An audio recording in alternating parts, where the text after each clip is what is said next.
পাত্রদা, হ্যাঁ কে? একটা গল্প বলো। কি করছিস? একটা গল্প বলো।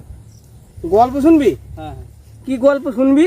হাসির গল্প। হাসির হ্যাঁ, হাসির গল্প বলো একটা। হাসির গল্প শুনবি? কেমন হাসির গল্প শুনবি? মোট কথা যেন পেট ছিঁড়ে যায়। পেট ছিঁড়ে যাওয়ার মতো গল্প। তোমার যা জানা আছে তাই বলো। আমার যে জানা আছে তাহলে শোন।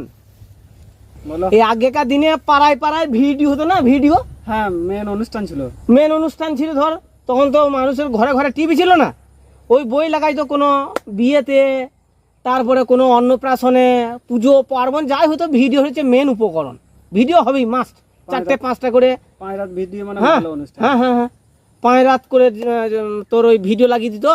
আর সব পাড়ার লোকজন, আশেপাশে বাইরে থেকে গাঁয়ের লোক আসতো, নিয়ে সারা রাত জেগে 3টে 4টে করে বই দেখতো। সেটা আবার হাউস করে সকালে বলতো কালকে 5খানা বই দেখে আমি মৌলি থেকে এসেছি, ফরিদপুরে গেছিলাম, 3টে বই দেখে চলে এসেছি, কত লাভ জানিস, সারা রাত 3টে যা ঝাকাস ঝাকাস বই দেখালো না।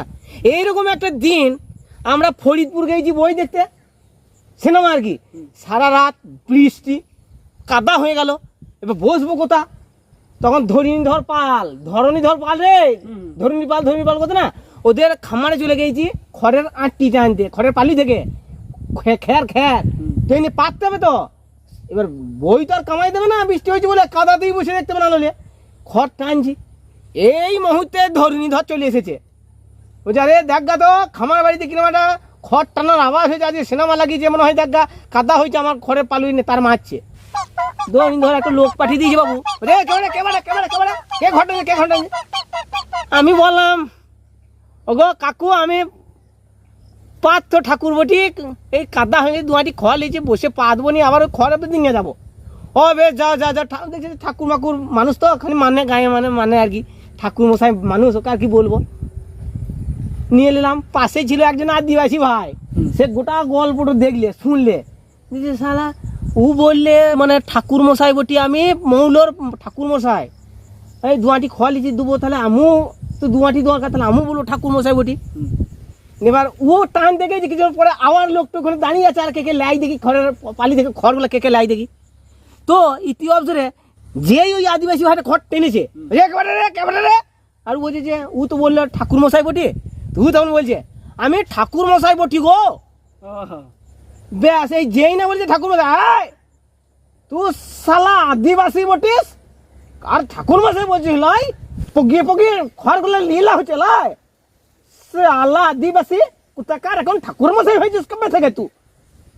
ই বেটা বলছে যে শালা ভগবান জাত তো করেছে বটে, মানে ওর এমন ভাষা, বামুন বলে পার পাবে কোথা, বলছে তো আদিবাসী মতো করে।